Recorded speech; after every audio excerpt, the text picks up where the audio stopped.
UP उपचुनाव को लेकर बड़ी खबर। उपचुनाव की तारीखों का हुआ ऐलान। जाने किन सीटों पर कब होगी वोटिंग। महाराष्ट्र और झारखंड विधानसभा चुनावों की तारीखों का ऐलान हो गया। महाराष्ट्र में एक चरण में वोटिंग होगी, जबकि झारखंड में 2 चरणों में मतदान होगा। बात अगर महाराष्ट्र चुनाव की करें तो महाराष्ट्र में 20 नवंबर को वोटिंग होगी, जबकि परिणाम 23 नवंबर को आएंगे।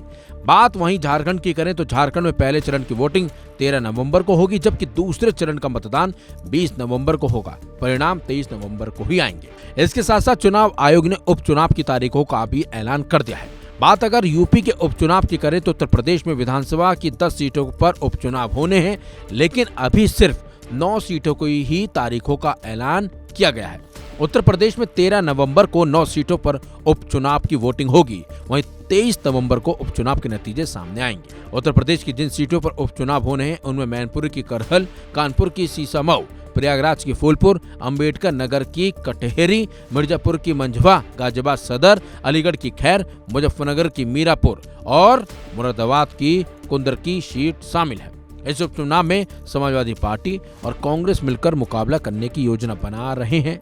सपा ने 6 सीटों पर अपने उम्मीदवारों की घोषणा कर दी है। इसमें पीडीए को तरजीह दी गई है। सपा के 4 और सीटें घोषित न करने के पीछे कांग्रेस के साथ गठबंधन की बात कही जा रही है, लेकिन कांग्रेस ने उपचुनाव में 5 सीटों की डिमांड कर रखी है।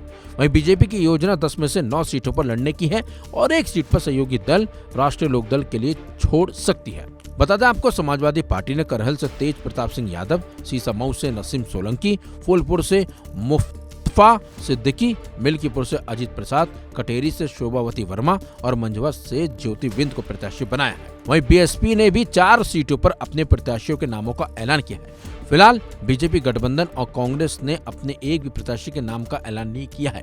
वो देखना होगा कि कब बीजेपी और कांग्रेस इस पर कोई बड़ी घोषणा करती है। सुनिए राजीव कुमार उपचुनाव आयुक्त का बयान। उन्होंने क्या कुछ उपचुनाव को लेकर घोषणा की और तारीखों का ऐलान किया। We have 48 ACs and 2 PCs in 15 states. They will also undergo the elections this time. All the 48 ACs and 2 PCs, the schedule would be like this.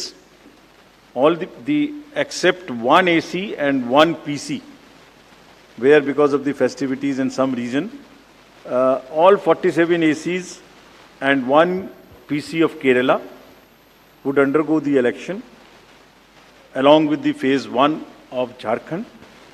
The same schedule, 13th November would be date of poll, and only for 2 ACs, one for assembly and one for parliament. That is Kedarnath in Uttarakhand, because on 12th there is gazetted holiday and dispersal of the parties takes place on that day. Therefore, it is on 20th. And similarly for Maharashtra,